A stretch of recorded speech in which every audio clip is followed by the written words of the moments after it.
ఓం గం గణపతయే నమ. ఓం శ్రీ మాత్రే నమ. ఓం శ్రీ గురుభ్యోం నమ. రవి బుధులు మేషరాశి నుండి వృషభ రాశిలోకి మారుతున్నారు. మేషం నుంచి వృషభం ఓకే. రవి బుధులు ఒకే రోజున మారుతున్నారు చూసారా. 15వ తారీఖునే రవి, 15th మే. అలాగే బుధుడు కూడా అంతే, 15th మేలో వృషభ రాశిలోకి వస్తున్నారు. మిత్రక్షేత్రంలోకి వస్తున్నాడు బుధుడు. సరే, అది పక్క పెడితే 12 రాశుల వారికి మేషం నుంచి అలాగే మీనరాశి వరకు ఎలా ఉంటుందో తెలుసుకుందామండి. ముందు తులారాశి వారికి చెప్పాల్సిన అవసరం ఏం లేదండి. తులారాశి వారికి బాధకుడు అవుతాడు రవి. 8వ భావంలో ఉన్నాడు. బాధ నిజంగా అంతే కదా. తులారాశి వాళ్ళకి బాధకుడు అవుతాడు, 11వ ఇంటి వాడు కాబట్టి. అవునా? సరే, అది పక్క పెడతామండి. బాధకుడు అంటే ఏంటి? ప్రతి ప్రాబ్లమ్స్ క్రియేట్ చేస్తాడని అర్థం. అంటే 15వ తారీఖు నుండి రవి బుధులు అష్టమ స్థానంలో మీకు ఉన్నారు. రవి బుధులు అష్టమ స్థానంలో ఉన్నారంటే అర్థం ఏంటి అంటే, ఒక విధంగా చెప్పాలంటే రవి బుధులు కాంబినేషను, రవి బుధులు అష్టమ స్థానంలో ఉన్నారంటే వాళ్ళు విదేశాల నుంచి ధన ప్రాప్తి కలగడానికి అవకాశాలు ఎక్కువ. First point. అలాగే ప్రభుత్వం ద్వారా సన్మానాలు జరగడానికి అవకాశం ఉంది అష్టమ భావంలో. అలాగే అనుకుంటే అలాగే అంటే అన్య దేశాలంటే విదేశాలండి ధన ప్రాప్తి కలుగుతుంది. అధికారుల చేత గౌరవింపబడతారు. మీరు ఆయుర్దాయము ఆయుష్ ఎక్కువ ఉంటుంది అని మనం చెప్తూ ఉంటాం. రవి బుధుల కాంబినేషన్ ఉంటే అష్టమాలు ఉంటాయి. కానీ రవి గురించి చూసుకుంటే అష్టమాధిపతిగా అయ్యాడు కదా. అష్టమాధిపతి అవ్వలేదు, 11వ ఇంటివాడు అయ్యాడు. 11వ ఇంటివాడు మీకు రవి కాబట్టి అష్టమ భావంలో ఎప్పుడు ఆరోగ్యం పట్ల మీరు శ్రద్ధ వహించవలసి వస్తుంది. ఆరోగ్యం మీద ఇబ్బంది పెడుతూ ఉంటాడు. అలాగే కంటికి సంబంధించింది, పంటికి సంబంధించిన ప్రాబ్లమ్స్ రావడానికి అవకాశం ఉంది. పుత్రులు కూడా ఇస్తట్టుండే ఆయన. పుత్రులను ఇవ్వడం అష్టమ స్థానంలో అంటే రవి పుత్రులను ఇస్తాడు. కొద్దిగా చిన్న చిన్న కష్టాలు పడేటి చేస్తుంటాడండి. అంతేకాకుండా విదేశాల్లో మీరు తిరుగుతారు. అష్టమ రవి ఉన్నా, 4th భావంలో రవి ఉన్నా విదేశాల్లో తిరుగుతారు. ఎక్కువగా డబ్బులు బాగా ఖర్చు పెట్టేస్తుంటారు. స్త్రీల మూలకంగా బాధపడడానికి అవకాశం ఉంది. స్త్రీల మూలకంగా బాధ అంటే భార్య కానీ, తల్లి గారు కానీ, సోదరులు కానీ, తెలిసిన వారు అంటే లేడీస్ వల్ల చిన్న చిన్న బాధలు ఉంటాయి. అష్టమ స్థానంలో రవి బుధులు ఆయుర్దాయాన్ని ఇస్తారు, ధనాన్ని ఇస్తారు, చిన్నపాటి అనారోగ్య సమస్యలు ఇస్తారు. అలాగే మీ రాశి వారికి అంటే మీ రాశి వారికి 9th house lot, 12th house lot కూడా అయ్యాడు కాబట్టి విదేశ ప్రాప్తి కలుగుతుంది. మీరు కోరుకున్న యూనివర్సిటీస్లో మాత్రం కొద్దిగా సీట్ రావడానికి అవకాశాలు తక్కువగా ఉంటాయి. అంటే హయ్యర్ స్టడీస్ అప్పుడు కొద్దిగా అది ఆలస్యం అవుతుంది. మీరు విదేశాలు వెళ్ళడానికి కానీ, స్టాంపింగ్ అవ్వడం కానీ, వీసా స్టాంపింగ్ అవ్వడానికి కానీ చిన్న చిన్న ప్రాబ్లమ్స్ రావడానికి అవకాశాలు ఉన్నాయి. బట్ ఏం భయపడాల్సిన అవసరం లేదండి.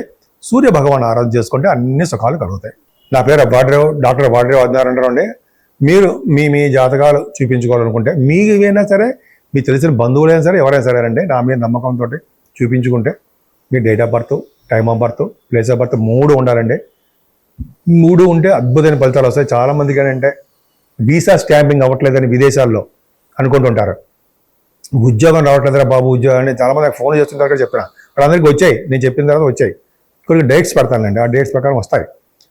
ఉద్యోగాలు రావట్లేదని, లేకపోతే అక్కడ బిజినెస్ ఇంటర్నేషనల్ ట్రేడింగ్లో కూడా సక్సెస్ కాలేకపోతున్నామని, స్టాక్ మార్కెట్స్ వాటిల్లో కూడా మేము సక్సెస్ కాలేకపోతున్నామండి అనేది ఒకటి. అలాగే medicine Vidya, engineering Vidya, masters in law, ఆ విద్యలు వాటిలో కూడా మేము రాణించలేకపోతున్నాం.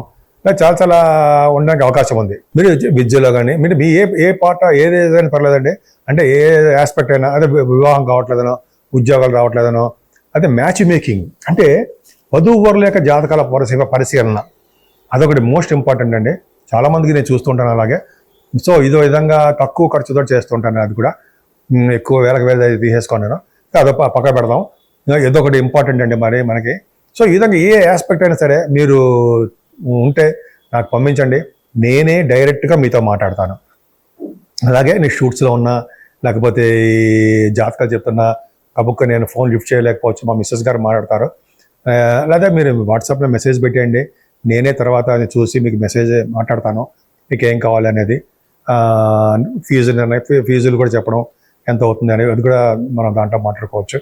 సో ఈ విధంగా ఉంటుందండి, భయపడాల్సిన అవసరం లేదు. ఇంకా చెప్పాలంటే మీకు వాస్తు రీత్యా కూడా చిన్న చిన్న డౌట్లు ఏమైనా ఉన్నా, మీకు ఆల్రెడీ తెలుసు అనుకోండి, వాస్తు రీత్యా కూడా ప్రాబ్లమ్స్ ఉన్నా, డౌట్లు ఉన్నా, అది కూడా నేను చెప్పడానికి సిద్ధంగా ఉంటాను, ప్రాబ్లం లేదు. ఇప్పుడు మనం రవి బుధుల గురించి చెప్పుకున్నామండి. రవి ఆ, కొన్ని రాసుల వారికి ఇబ్బంది కలిగిస్తూ ఉంటాడు. ముఖ్యంగా 11వ భావం అంటే సరే రవి మంచివాడు కాదు కదా, కొన్ని కేంద్ర పచ్చ దోషాలు, కొంతమందికి బుధుడు రవి బుధుల వారి కాంబినేషన్ చాలా ప్రాబ్లమ్స్ ఉంటాయి.